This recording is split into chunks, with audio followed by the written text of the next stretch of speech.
이제 강림절 3주고 다음 주가 이제 4주고 그 다음에 이제 성탄절입니다. 예수님의 성탄을 기다리는 이때에 예수님이 이제 한 번 오셨고 다시 이제 재림하실 텐데 재림을 기다리는 동시에 우리 가운데 성령으로 우리 삶 가운데 임재하셔서 우리와 늘 동행해 주십시오. 그거를 또 기도하면서 바라면서 그렇게 대림을 해 주시면 고맙겠습니다. 성구 암송하겠습니다. 성구 암송 같이 한번 암송해 보시겠습니다. 시작. 이에 예수께서 제자들에게 이르시되 누구든지 나를 따라오려거든 자기를 부인하고 자기 십자가를 지고 나를 따를 것입니다.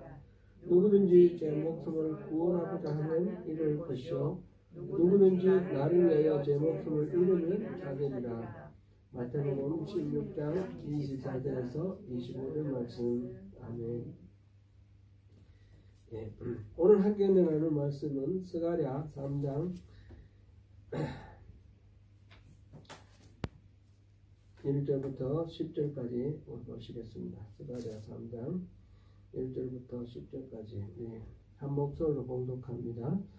대제사장 여호수아는 여호와의 천사 앞에 섰고 사탄은 그의 오른쪽에 서서 그를 대적하는 것을 여호와께서 내게 보이시니라. 여호와께서 사탄에게 이르시되 사탄아 여호와께서 너를 책망하노라. 예루살렘을 택한 여호와께서 너를 책망하노라. 이는 불에서 꺼낸 거슬린 나무가 아니냐 하실 때에 여호수아가 더러운 옷을 입고 천사 앞에 서 있는지라.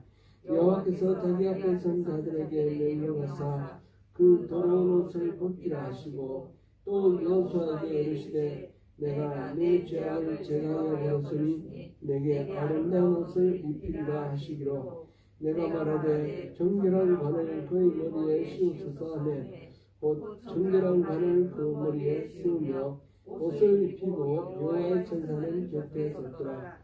여호와의 천사가 여호수아에게 전언하여 이르되 만군의 여호와의 말씀에 내가 만일 내 도를 행하며 내 규례를 지키면 내가 내 집을 다스릴 것이요 내 뜰을 지킬 것이며 내가 또 너로 여기 섰는 자들 가운데에 왕래하게 하리라. 대제사장 여호수아야 너와 내 앞에 앉은 네 동료들은 내 말을 들을 것이니라.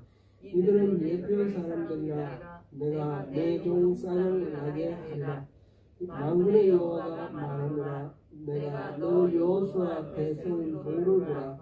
한 돌에 7눈이 있느니라. 내가 거기에 새길 것을 새기며 그 땅의 수확을 하루에 제거하리라. 만군의 여호와가 말하노라. 그날에 내가 각각 포도나무와 무화과나무 아래로 서로 초대하리라 하셨느니라. 아멘.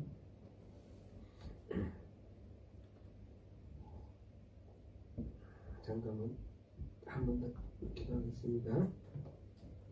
은혜로우신 하나님, 오늘도 하루의 일과를 마치고 저녁에 이렇게 함께 모여서 예배할 수 있도록 은혜 베풀어 주셔서 감사합니다. 주님, 우리 삶의 전체가 예배이지만 특별히 구별된 이 시간 전심으로 주님을 찾으며 주님께서 주시는 귀한 말씀 통해서 우리의 새로운 삶을 결단하고자 합니다. 이 시간을 온전히 주님께 올려드리오니 우리를 받으시고 주님이 기뻐하시는 모습대로 우리를 새롭게 빚어주옵소서. 이 시간을 온전히 주님께 올려드리며 예수님 이름으로 기도드립니다. 아멘. 네. 우리가 지금 스가랴 네 번째 시간입니다. 네 번째 시간인데 스가랴에 8가지 환상이 있다고 그랬습니다. 8가지 환상 지금 그 중에 3가지 환상을 보았죠. 맨 처음 본 환상은 어떤 환상이었습니까? 잠깐 이거 제가 기록을 하고 하겠습니다. 지금 이거는 지금 되고 있는 거죠? 예, 아까 했어요. 예.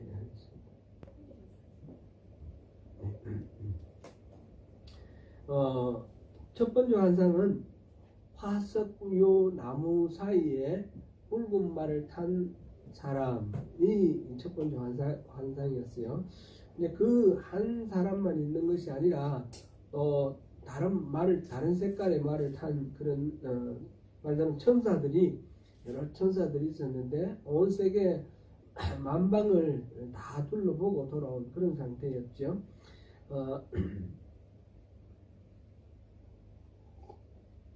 화석류 나무는 회복의 상징이다 그랬습니다. 회복. 그래서 메시지가 희망의 메시지, 회복의 메시지다라는 것을 암시하고 있었고요. 하나님께서 선한 말씀과 위로의 말씀을 주시면서 예루살렘을 불쌍히 여긴다. 그래서 내가 돌아왔다. 그러고 내가 시기한다, 질투한다. 그렇게까지 표현을 했습니다. 그래서 이제 하나님의 집이 그곳에 세워질 것이다. 그렇게 선포하셨어요. 그 예루살렘은 아주 복되고 풍부한 도시가 될 거다. 그런 말씀이 이제 첫 번째 화석류 사이에 나타난 그 천사를 통해서 이제 주신 그 환상을 통해서 주신 메시지였어요. 두 번째 메시지는 어떤 메시지였습니까? 두 번째 환상은 4개의 뿔과 4명의 대장장이 나왔습니다. 4개의 뿔은 이스라엘과 유다를 멸망시키고 고통스럽게 했던 4개의 제국, 아마 그렇게 상징하는 것 같은데 꼭 4개의 제국으로 국한할 수는 없습니다. 일단 그 뿔이라는 것은 힘을 상징하고 교만을 상징합니다. 근데 그것을 이스라엘을 억압하던 그 이웃들을 4명의 대장장이가 와서 그 뿔을 깨뜨리는 것을 통해서 이스라엘을 이제 회복시켜 주실 것을 보여주셨습니다. 세 번째 환상은 지난주에 본 건데 청량줄 잡은 천사가 나타났습니다. 이 환상을 통해서 하나님은 예루살렘을 청량하고 새로 재건하겠다 하셨는데 그 예루살렘은 성곽이 없는 성읍이 될 거다 그랬습니다. 그러니까 우리가 이제 서울의 사대문 얘기됐듯이 그 옛날에 안전을 보장하는 성곽 그거 안에 다 수용할 수 없을 만큼 바깥으로 뻗어나가는 그런 수많은 인구와 또 풍성한 그런 어떤 산물 이런 것으로 인해서 도시가 넓어질 거다 그런 얘기고요. 그 도시를 하나님께서는 성곽으로 지켜주지 못하니까 하나님이 불로 둘러싼 성곽이 되어 주시겠다. 하나님 자신이 직접 지켜주시겠다. 그런 말씀을 하시면서 지금 북쪽에 있는 그 이스라엘 사람들 포로로 잡혀가서 그곳에 정착해 있는 사람들에게 그곳을 피하여 돌아오라. 예루살렘으로 돌아오라. 그런 말씀을 하셨습니다. 그 말씀하시면서 그러면 이방에 있는 모든 나라들이 다 하나님께로 돌아오게 될 거다. 그런 말씀. 이게 이제 세 번째 환상입니다. 그러니까 이거는 무엇과 연결이 됐습니까? 하나님께서 예루살렘을 회복시켜 주시고 그곳에 성전을 하나님의 집 성전을 지어 주시고 그곳에 하나님이 함께 하신다 함으로써 여러 가지 나타나는 현상들이죠. 이는 네 번째 오늘 환상인데 네 번째 환상은 하나님의 하나님 앞에서 재판받는 대제사장 여호수아에 대한 환상입니다. 여호수아 실제로 삶에서 여호수아가 아니고 이 여호수아와 관련되는 한 천상에서 있는 일이죠. 천상에 하나님 앞에서 재판받는 그런 환상입니다. 이건 비슷한 거는 욥기에서도 이렇게 하나님 앞에서 재판받고 논쟁하고 이런 게 있는데 그런 식입니다. 이제 1절에서 5절 사이에는 여호수아에 대해서 사단이 고발을 하고 하나님께서 이제 변론하는 그런 장면이 나왔고 6절, 7절은 하나님께서 그 천사를 통해서 약속을 하시는 증언하셨다 그랬는데 약속을 하시는 그런 장면이고 그 다음에 8절부터 10절까지는 메시아를 보내주시는 겁니다. 1절에서 5절 사이에 그 일에 대한 해설이 6절부터 10절이라고 할 수 있는데 그 해설은 새로운 회복의 용서와 회복의 약속과 메시아의 약속 그것이라 이렇게 말할 수 있겠습니다. 어, 먼저 1절부터 5절 사이에 여호수아가 재판을 받는 그 장면부터 우리 같이 보겠습니다. 그 자리에는 여호와의 천사가 있고 사탄이 있고 여호수아가 있습니다. 이때 여호와의 천사가 있다 그랬고, 여호와는 따로 이렇게 명시되어 있지 않는데 하나님 앞에서 지금 재판하는 거다 이렇게 보면 되겠습니다. 그리고 천사가 있다. 사탄이 있다. 사탄이 여호수아를 대적한다 이렇게 돼 있는데, 우선 이 여호수아가 누군가? 여호수아는 우리 출애굽 때 모세를 이어서 그 리더가 돼서 요단강을 건너서 가나안 땅을 정복한 여호수아 있죠. 그 여호수아 이름은 같지만 시대적으로 뭐 한참 떨어져 있지 않습니까? 그렇죠? 한참 떨어져 있고, 이 사람은 대제사장입니다. 대제사장, 직분 대제사장이고, 우리 학계에서도 봤죠. 이 당시 귀한 공동체에 리더가 두 사람의 이름이 나왔어요. 하나는 총독 스룹바벨, 또 하나는 지금 대제사장 여호수아. 이제 지금 3장에 여호수아 이야기 나오고 제 4장에는 스룹바벨 얘기가 또 나올 거예요. 이 여호수아는 말하자면 성전이 있으면 성전에서 뭐가 일어납니까? 제사가 일어나죠. 그 제사를 주관하는 사람이 제사장 아닙니까? 지금 스가랴서에서 성전을 새롭게 세우실 것이다. 그 다음에 그 성전에서 제사를 주관할 여호수아 대제사장을 새롭게 깨끗하게 세우는 그런 장면이 바로 이 장면입니다. 지금 사탄이 말하자면 여호수아를 자격이 없다라고 지금 고발하고 있는 겁니다. 사탄이 신약시대의 사탄은 예수님을 시험하기도 하고 보면 이 악의 화신이죠. 그냥 악의 화신. 그런데 구약에서 보면 사탄은 하나님의 컨트롤 안에 있는 그런 존재이면서 하는 역할이 참소하는 역할이에요. 여기서 대적한다라고 표현했는데, 다른 사람의 잘못을 계속해서 이렇게 지적을 해서, 그래서 하나님 앞에서 그것을 지적해서 그 사람이 하나님 앞에 바로 서지 못하도록 하는 그런 역할을 하는 그 존재가 지금 사탄입니다. 이 사탄과 하나님 사이에 논쟁이 일어나고 뭐 이렇게 뭐 변종이 일어나고 하는데, 땅에서 우리 세상에서 일어나는 이 역사적인 어떤 사건들을 볼 때 뭐 그냥 그 사이에 인과관계가 있어서 일어나는 것 같은데, 보니까 이 스가랴가 보니까 이 땅에서 일어나고 있는 뭐 이런 갈등이라든지 뭐 문제라든지 이런 것들이 실상은 보니까 천상에서 하나님과 이 사탄 그리고 여러 천사들 사이에 논쟁이 있는 거예요. 이 논쟁의 결과로 이 현상이 일어나고 있다. 이렇게 이제 기술을 하고 있습니다. 스가랴가 바로 그 논쟁의 장면을 본 겁니다. 논쟁의 장면을 봤는데 지금 이 사탄이 여호수아를 대적했다 그러는데 무엇으로 대적했는지는 나와 있지 않습니다. 자세하게 뭐 어떤 점이 뭐 어떻다 그건 안 나와 있는데, 흐름을 봤을 때 여호수아는 대제사장으로서의 자격이 없습니다. 그 얘기를 하는 것 같아요. 그 얘기를 하는데 하나님께서 그 사탄의 얘기를 들으시고 사탄의 말에 동조하지 아니하시고 오히려 여호수아를 변호하는 겁니다. 여호수아를 변호하면서 사탄에게 하시는 말씀이 여기 나와 있습니다. 2절에 여호와께서 사탄에게 이르시되 사탄아 여호와께서 너를 책망하노라. 예루살렘을 택한 여호와께서 너를 책망하노라. 이는 불에서 꺼낸 거슬린 나무가 아니냐 하실 때에, 이 사탄의 뭔가 여호수아를 대적하는 그 말을 듣고 하나님께서 하시는 반응이 내가 너를 책망한다. 사탄을 책망한다라는 거예요.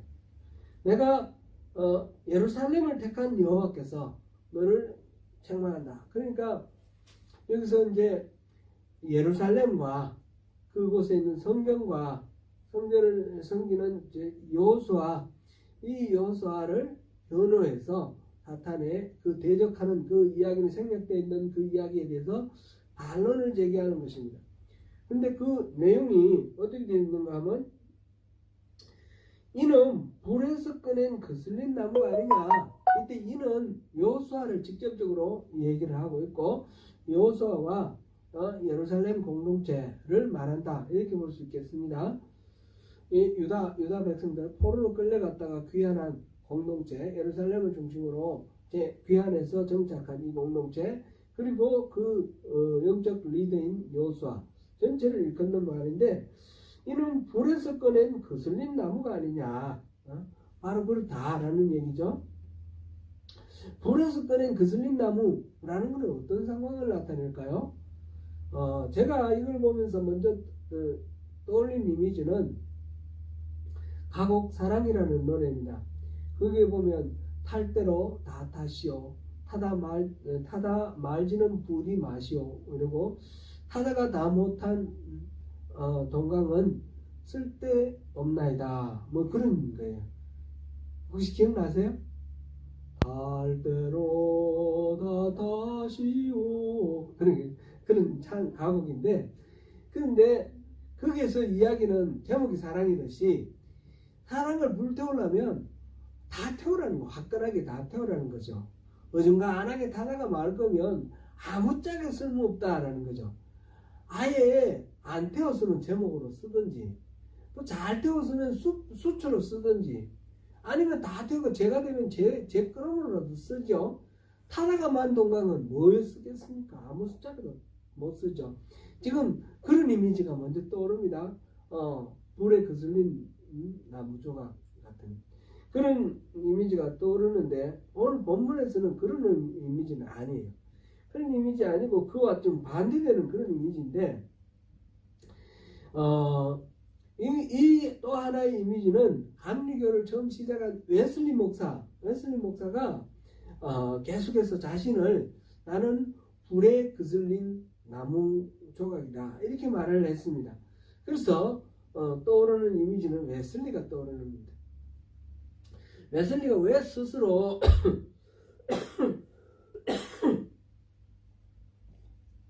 자기는 불에 거슬린 나무 조각이라고 말했느냐 하면 웨슬리는 1703년생인데 1709년에 웨슬리가 만 6세가 되었을 때에 웨슬리 아버지가 존 웨슬리의 아버지가 사무엘 웨슬리인데 성공회 목사였어요. 에포스라는 곳에서 이제 담임 목회를 하고 있었는데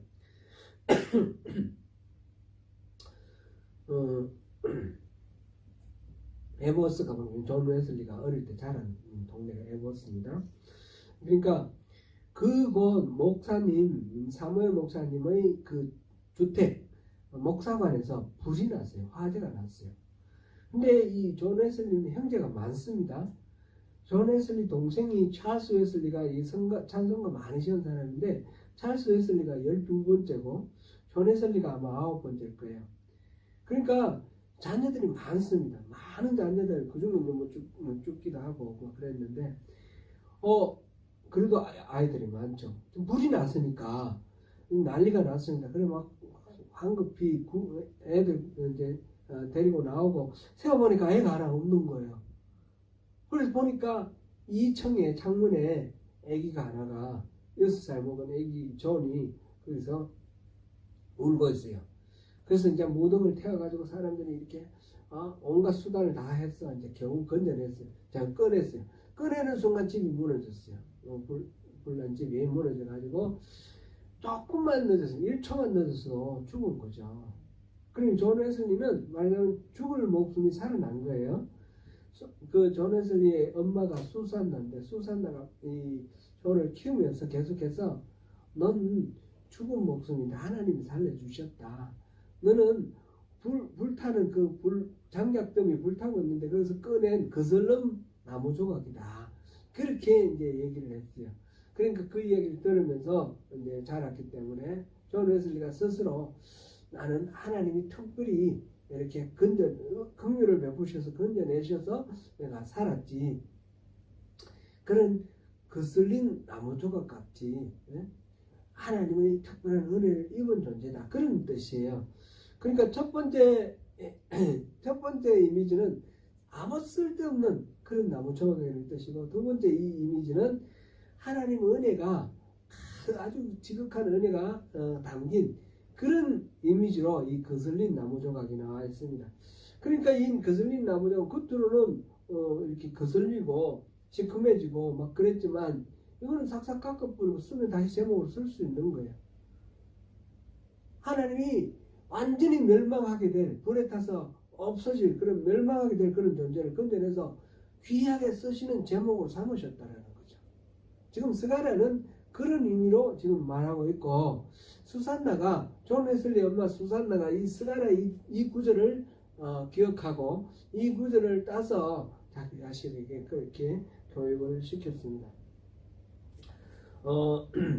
지금 이렇게 하나님께서 특별하신 은혜로 구해주셨다라는 이런 이미지가 성경엔 다른 구절에도 있습니다. 아모스 4장 11절에 보면 너희가 불붙는 가운데서 빼낸 나무 조각과 같이 되었다, 이런 말씀이 나오는데, 그거는 소돔과 고모라처럼 완전히 멸망시켜버리려고 불타고 있는 가운데서 그래도 하나님께서 그 사랑을 주체 못하셔서 끄집어내셨다는 거죠. 그게 이제 아모스 4장 11절에 너희가 불붙는 가운데서 빼낸 나무 조각이다, 이렇게 표현했습니다. 하나님이 진노 심판 앞에 다 불타버렸지만 마지막으로 이제 불붙은 채로 끄집어낸 그 나무 조각, 그게 이제 생명을 연장시켜줬고 다시 소생할 그런 희망을 부어준 것인데, 잘못하면 이것도 다 금방 타버리겠죠. 그런 하나님 심판 가운데서 긍휼로 건져주신 것에 대해서 기억하라, 그런 의미로 그렇게 아모스 선지자는 말했습니다. 바벨론 포로라는 그 참담한 현실로부터 이제 막 건짐을 받아서 귀환을 해서 지금 정착해 가고 있는 이 이스라엘 사람들, 예루살렘 공동체, 그리고 이 여호수아, 이들의 상황이 이렇게 참담하고 좀 참혹합니다. 그런데 하나님께서 완전히 타버리기 전에 끄집어낸 그런 거슬린 막대기처럼 이 유다와 이 여호수아를 긍휼로 건져내서 회복시킨 그런 공동체라는 것입니다. 그러므로 사탄이 자기가 그렇습니다 이렇게 말하는 여호수아에 대한 탄핵, 이거는 결코 타당하지가 않습니다. 여호수아와 유다 백성들의 현실이 참담하며 그 모든 것이 그들의 죄악의 결과이긴 하지만, 그러나 하나님께서 그들이 다 타기 전에 끄집어내신 하나님의 용서, 하나님이 다시 한번 기회를 주시는 그런 긍휼, 그것이 있는 것입니다. 이게 이제 또 전설에 의하면 다니엘의 친구가, 세 친구가 풀무불에 던져졌잖아요. 그럴 때에 분명히 세 명이 던진 4명이 그 불 가운데서 풀무 안에서 이렇게 움직이는 그런 장면이 기록되어 있는데, 이 여호수아가 그때 그곳에 있었다, 이런 전설이 있어요. 왜냐하면 이 거슬린 나무 조각이라 그러니까. 근데 그거는 뭐 랍비들이 그런 전설을 전하고 있다라는 거 그냥 재미로 한번 들어보시면 되는 거고요. 하나님의 이 긍휼과 이 용서의 선포인데, 여기에 여호수아의 공로는 어떤 것이 있습니까? 아무것도 없습니다. 오직 하나님의 긍휼입니다. 분명히 거슬렸지만 불타지 않고 건재하는 그런 것은 오직 하나님의 은혜다.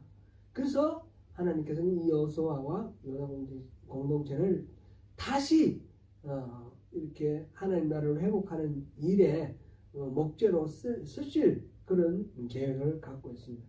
그 다음에 3절에 나오는 이야기가 또 이게 이제 사탄의 고발이죠. 고발인데 사탄이 말했다 그런 얘기는 아니고 이 전개되는 것으로 봤을 때 그렇습니다. 여호수아가 더러운 옷을 입고 천사 앞에 서 있는지라. 지금 그 상황 속에서 여호수아가 더러운 옷을 입었습니다. 이 더럽다는 것은 옷을 뭐 세탁 안 했다 이건 아닌 줄 충분히 아시겠죠? 이건 어떤 영적 의미를 표현하는 거예요. 여호수아가 죄에 물들어 있다. 대제사장으로서 마땅히 할 그런 사명을 감당하기에는 부족하다. 대제사장은 거룩한 옷을 입고 모든 행동도 거룩하고 이렇게 정결하게 구별된 그런 존재여야 되는데 더러운 옷을 입고 그냥 있는 것 자체가 이거는 준비가 기본적인 준비가 안 돼 있는 사람이다. 그런 이야기죠.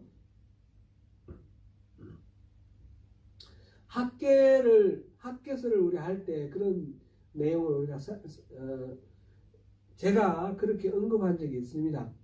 이 귀환한 공동체가 처음에 그 성전을 수복하겠다고 하고 기초석을 깔아놓고 그 다음에 공사가 중단되었습니다. 그리고 15년이 흘렀습니다.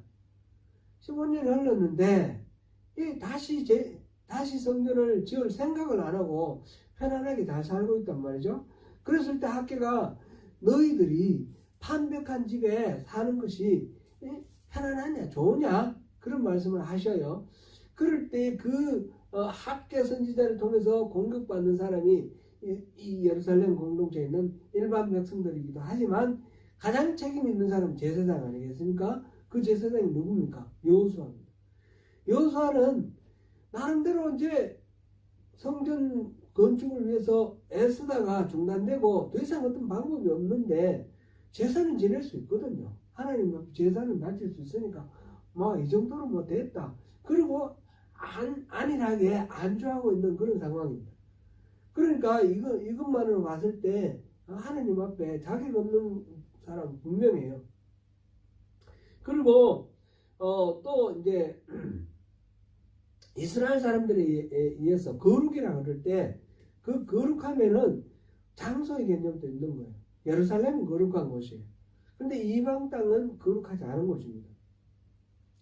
근데 거룩하신 하나님을 만나기 위해서 나가는 대표가 되는 대제사장인데 이 여호수아는 이방 땅 바벨론에서 태어났다는 거예요.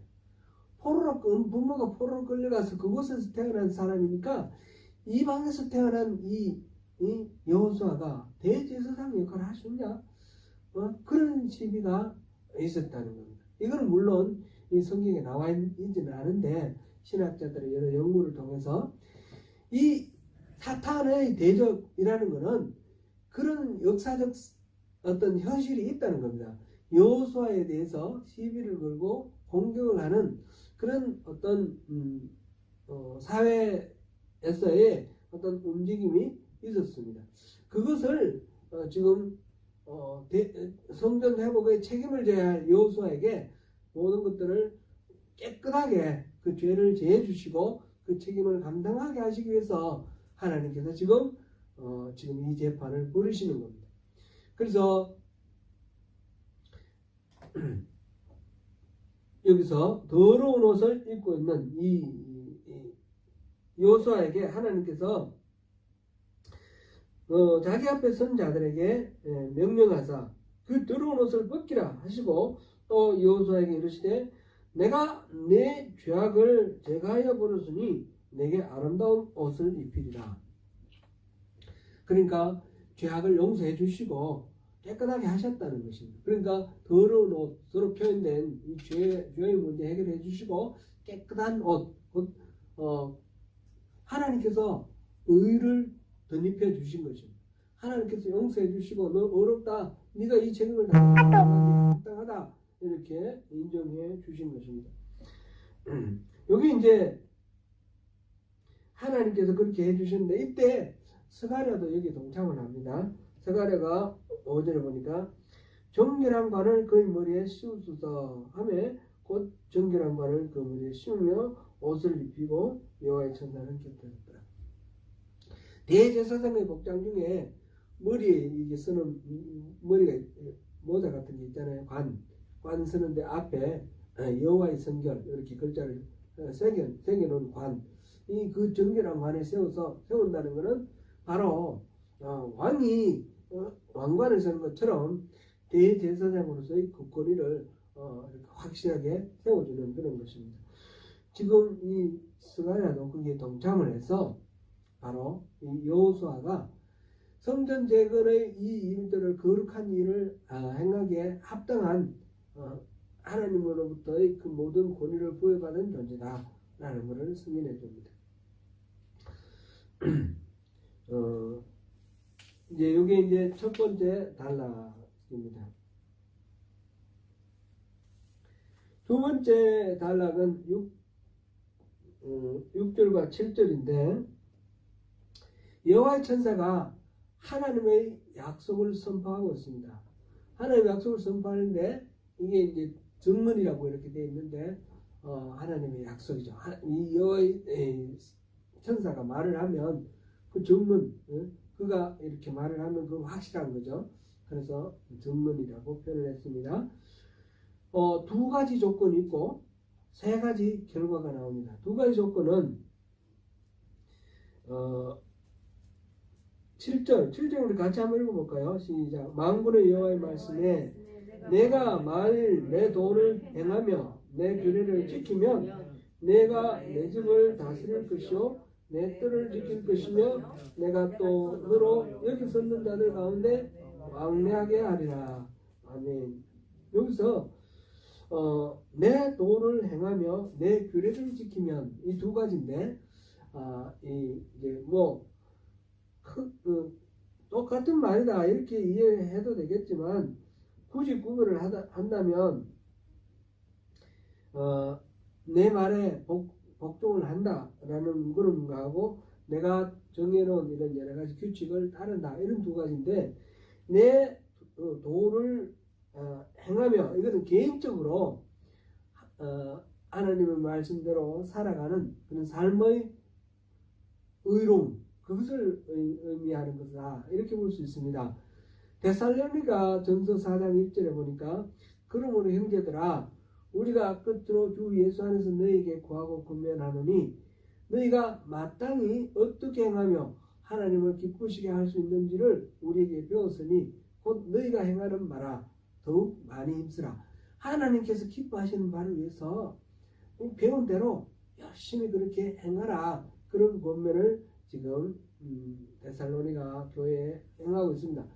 말하자면 믿음대로 우리가 주님이 주신 교훈대로 우리가 믿고 우리 주님의 백성이 되었습니다. 그럼 믿음대로 살아라는 것입니다. 믿음대로 살아라. 지난 주일날 우리 말씀 가운데 마태복음 16장 27절에 그런 말씀이 있었죠. 인자가 아버지의 영광으로 그 천사들과 함께 오리니 그때에 각 사람이 행한 대로 갚으리라. 인자가 예수님이 그리스도가 천사들과 함께 오신다는 거예요. 오셨을 때 그때는 어떻게 합니까? 심판이 있을 겁니다. 마지막 심판, 최후의 심판. 심판을 하실 텐데 그 심판의 근거가 뭐냐? 각자가 각 사람이 행한 대로 갚아준다는 거죠.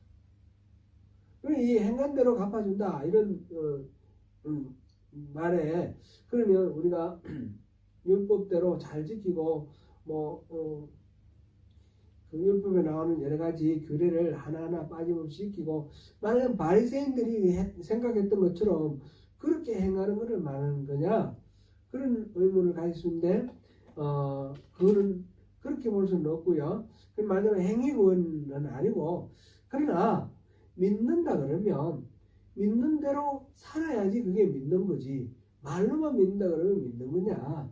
그래서 야고보서는 이 행함이 없는 믿음을 죽은 믿음이라 했지 않습니까? 그렇게 우리가 받아들여야 되겠습니다. 말하자면 믿음대로 살아라. 믿음대로 사는가 안 사는가 그게 따라서 심판의 결과가 있다라는 겁니다. 말로는 믿음이 좋다 그러고 그리고 여러 가지 막 규례를 막 따르고 했는데 정작 하나님을 믿는다 하면서 안 믿는 삶을 산다면 예를 들면 수고하고 무거운 짐진 자들아 다 내게로 오라. 나는 온유하고 겸손하니 뭐죠? 갑자기 생각이 안 나요. 내게로 와서 내게 배우라. 내게로 와서 내게 배우라.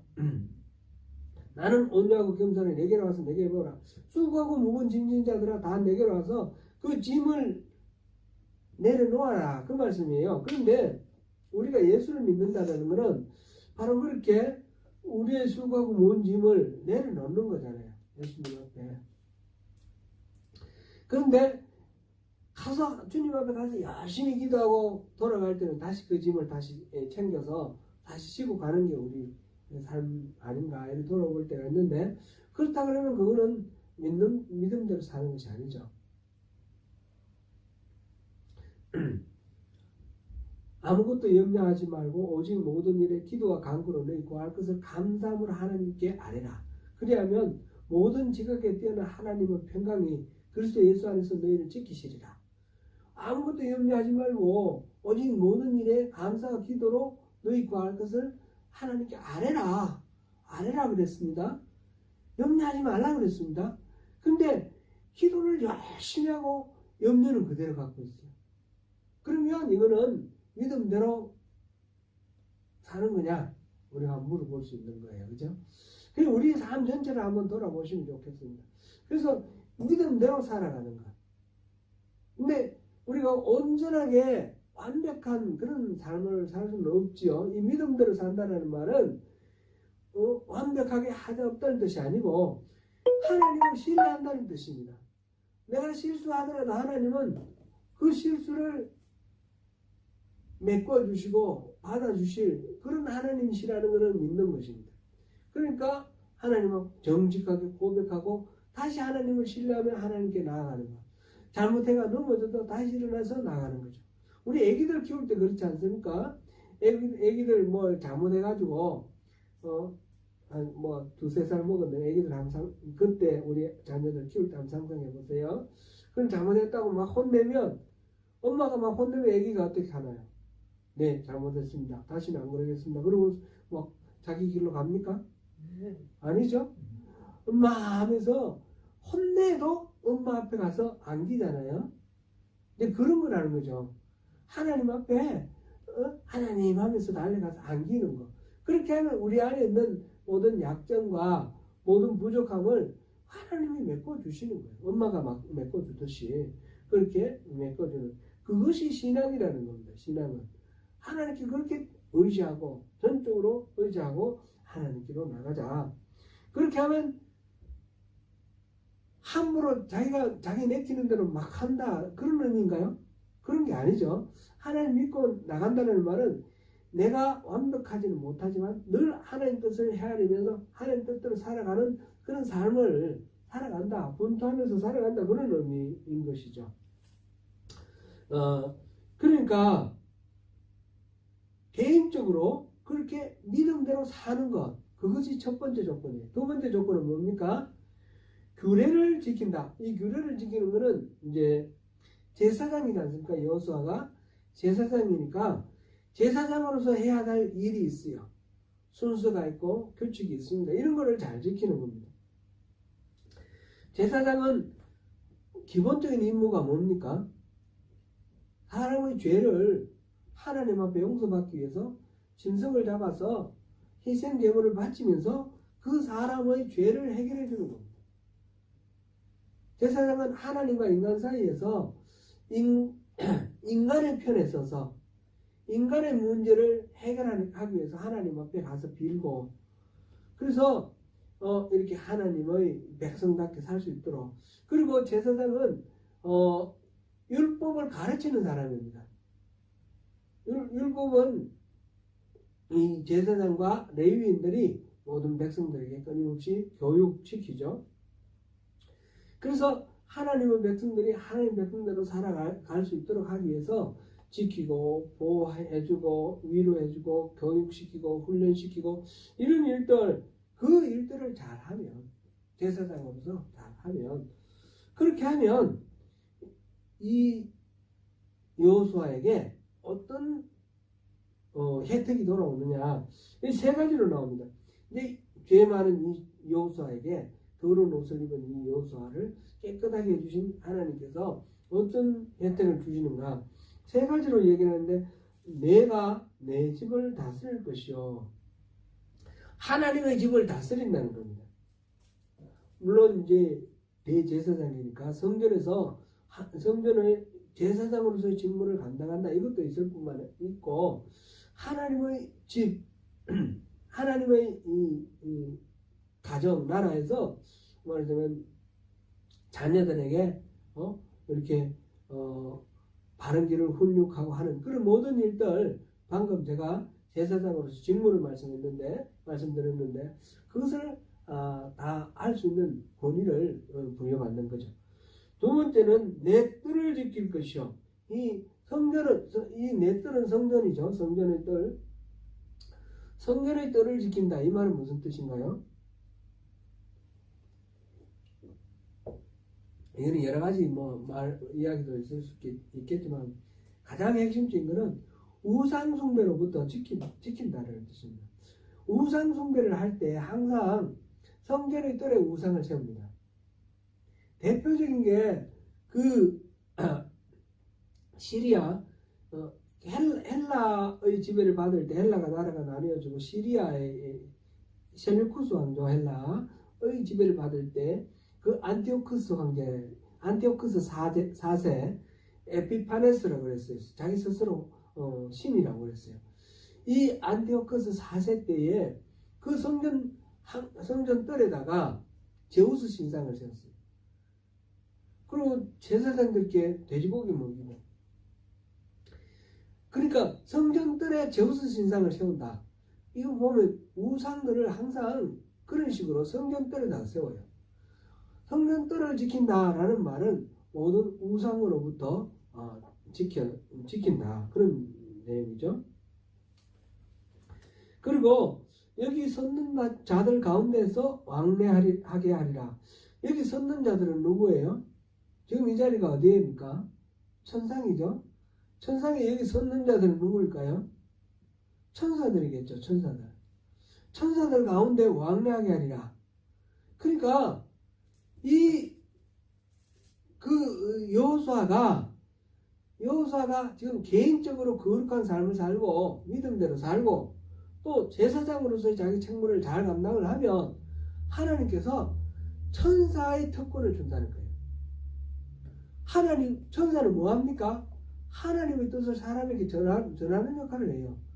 하나님을 대신해서 사람들을 보호하는 역할을 해요. 그죠?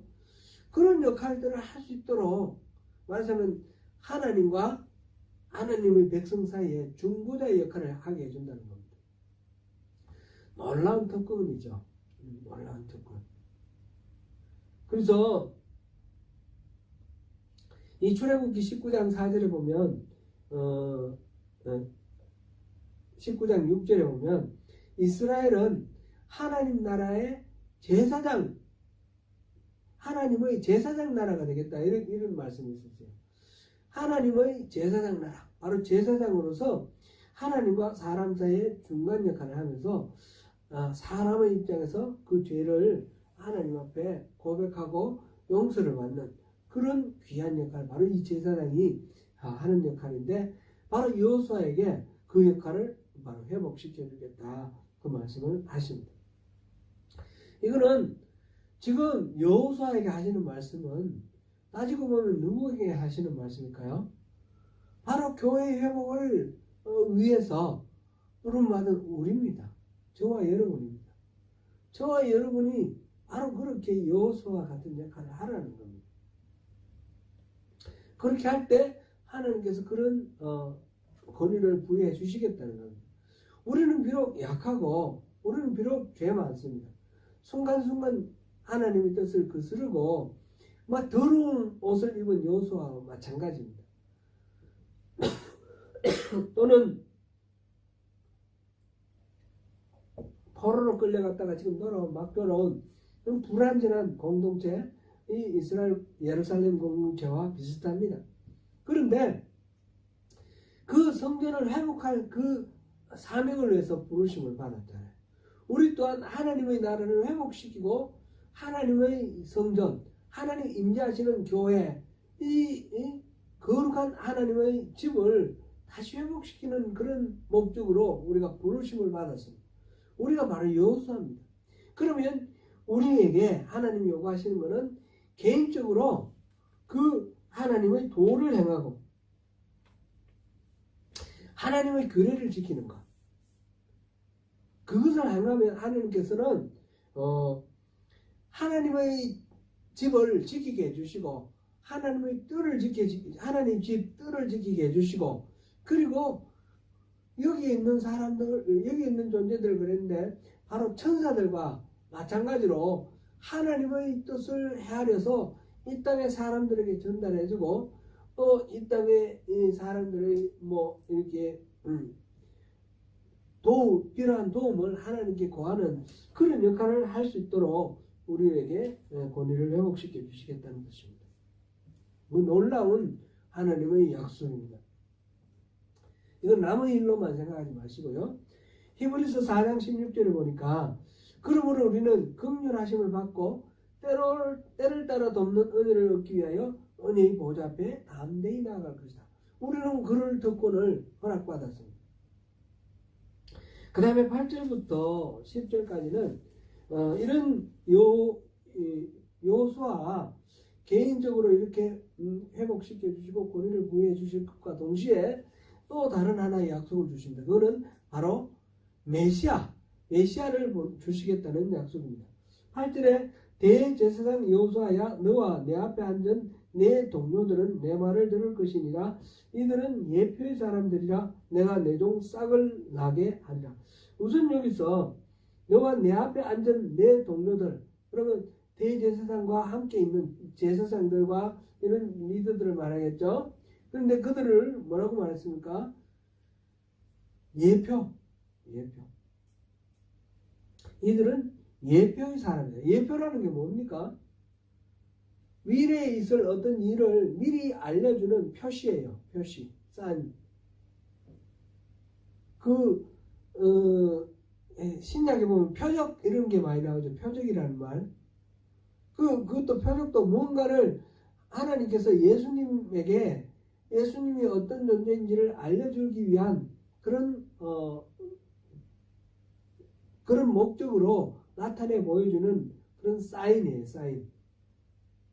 근데 표적은 미러클, 기적이 아니라 사인이지 않습니까? 여기서 예표도 미리 알려주는 마크예요. 마크, 표시. 그럼 이거는 누구에게 하는 말인가? 이 여호수아와 함께 교회를 재건하기 위한 그 제사장들, 성전 재건을 위한 모임, 유다 공동체입니다.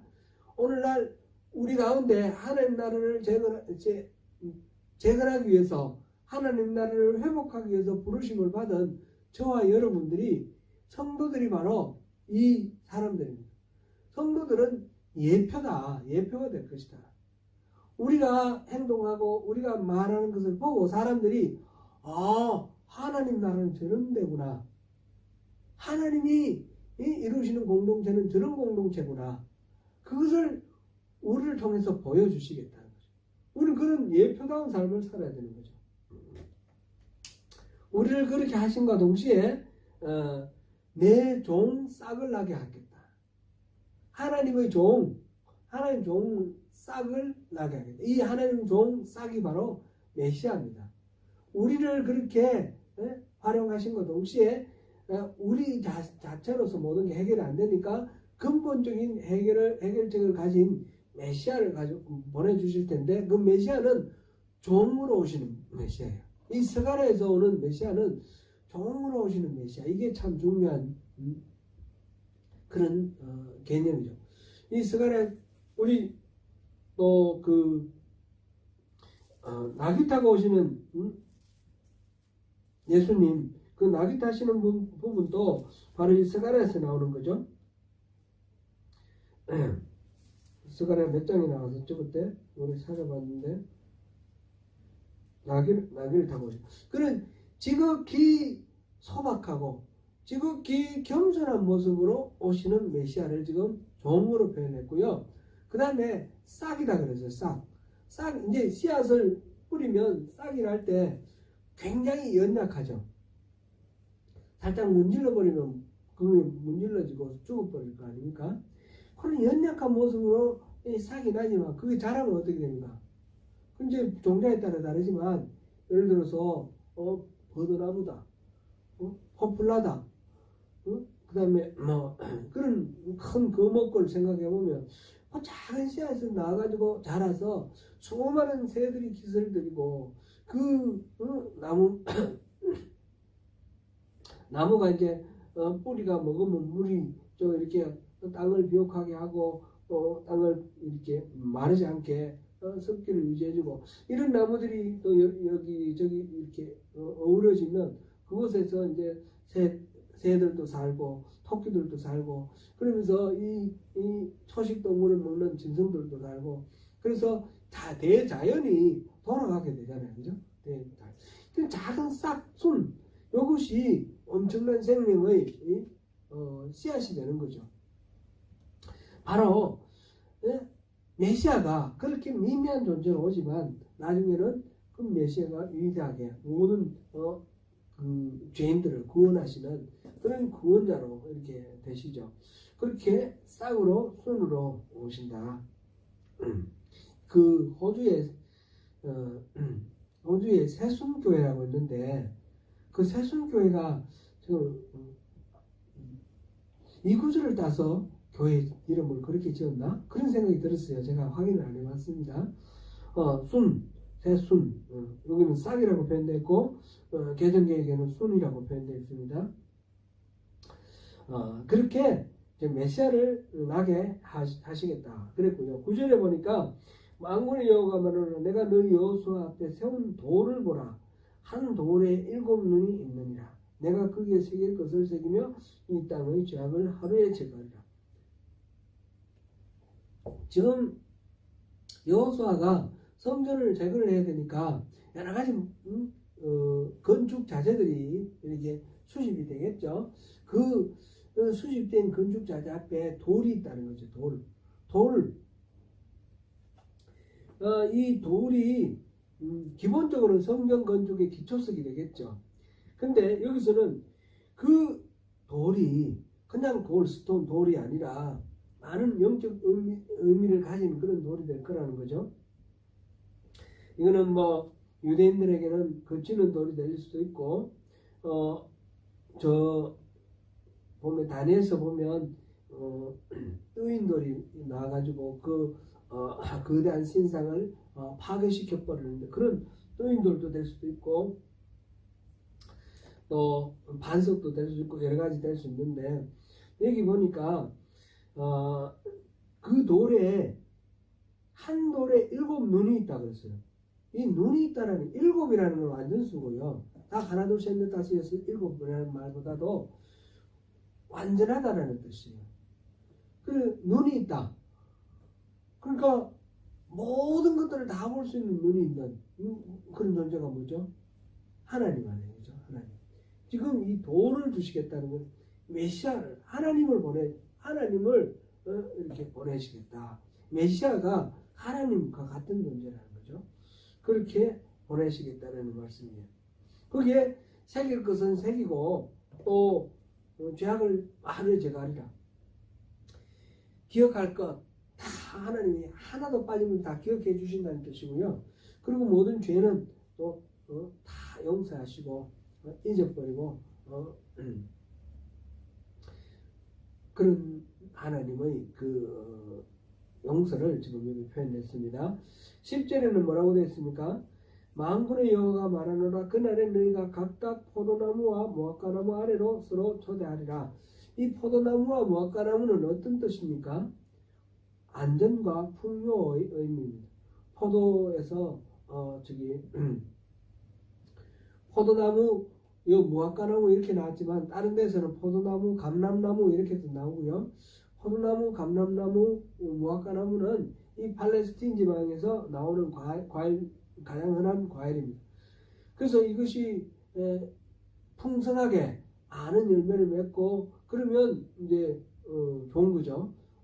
풍요롭고 또 전쟁이 일어나지 않고 평화로운 그런 상황이죠. 전쟁이 일어나면 이런 건 다 없어지는 거니까 이 각자가 포도나무와 목가나무의 아래에 있다. 이 말은 각자가 평안하고 풍요로운 삶을 산다는 거고, 그런데 서로 초대한다 그랬습니다. 서로 초대. 각자 자기만 잘 먹고 잘 사는 것이 아니라 서로 그런 풍요함을 나누고 평화를 나누는 그런 평화의 공동체를 이루게 된다라는 것입니다.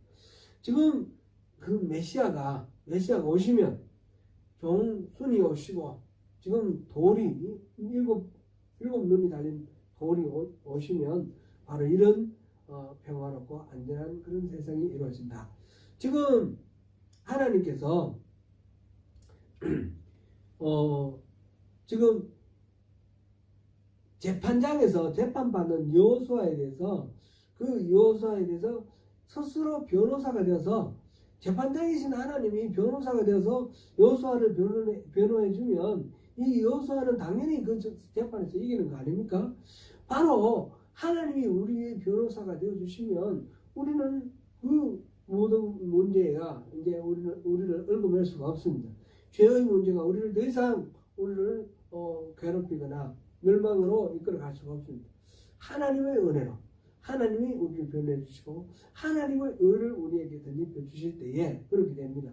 그렇게 되는 과정 속에서 지금 이제 두 가지를 약속을 하셨는데, 하나는 개인적으로 여호수아가 이렇게 세 가지 지금 축복이라고 그랬어요. 두 가지 조건과 세 가지 축복. 이 세 가지 축복. 그래서 온전해지고 영적으로 거룩해지고 온전해지고 하나님과 완전하게 동행하는 그런 하나님의 신실한 친구로 그렇게 자리매김함과 동시에 메시아를 보내주시는, 그래서 이 여호수아와 함께 지금 축복하시는 하나님으로 인해서 이 믿음의 공동체 새롭게 회복되는 성전은 우리 모두가 그렇게 하나님과 함께 해주시고 하나님과 함께 해주시는 그 모든 것들을 누리는 그런 복된 세상이 된다는 것입니다. 이제 정리를 하고 말씀을 맺겠습니다. 구원은 자신의 능력이나 가치에 근거하는 것이 아니라 하나님께서 일방적으로 은혜를 베풀어 주실 때 일어나는 겁니다. 누구에게 은혜를 베풀어 주십니까? 하나님의 자녀에게. 중요한 것은 우리가 하나님 자녀인가 아닌가, 그것이 중요한 거죠. 그래서 성도가 거룩하다는 것은 자기가 거룩한 것이 아니고 하나님의 거룩함으로 이렇게 덧입혀진 것이라는 것이고요. 그래서 덧입혀진 그 성도의 속죄, 죄로부터 해방되는 것은 완벽한 해방입니다. 하나님께서 완전하게 우리를 이제 해방시켜 주시고 씻어 주시는 겁니다. 그래서 그 이후에 메시아와 함께 더불어서 하나님과 더불어서 우리의 영원한 그 평화와 생명을 함께 누리게 되는 그런 삶으로 우리가 살게 됩니다. 우리의 변호사가 바로 여호와 하나님이실진데 우리가 무엇이 두렵고 무엇이 염려가 되겠습니까? 그렇게 나를 지지해 주시고 용납해 주시고 세워주시는 하나님 앞에서 우리가 할 일은 무엇입니까? 하나님을 믿는 믿음 그대로 살아가는 것입니다. 하나님을 진짜 알고 진짜 사랑하면서 하나님을 신뢰하면서 그렇게 살아가는 겁니다. 그렇게 될 때 우리 삶이 예표가 되는 삶입니다. 우리를 통해서 세상 사람들이 하나님 나라가 어떤지 알게 되는 그런 예표가 되겠습니다. 저 사람들 보니까 정말 하나님 나라는 좋구나, 그렇게 생각하게 되는 그런 하나님 나라의 공동체, 우리 소명교회를 이루어 나가십시다. 그럴 때에 종의 싹을 내게 해주신다 하셨습니다. 우리 가운데 지금은 보이지 않지만 장차 그리스도의 싹이 움트고 자라서 거목과 같이 푸르게 장성하여 수많은 새들이 깃들이고 생명이 호흡하는 은혜의 동산으로 그렇게 변화시킬 때 우리 모두 거기에 함께 그 복을 누리게 되실 것입니다. 대제사장 여호수아를 변화하신 하나님께서 동일한 은혜로 우리를 부르신 그 부름의 상을 위해서 달려가는 저와 여러분 되시기를 축원합니다. 기도하겠습니다.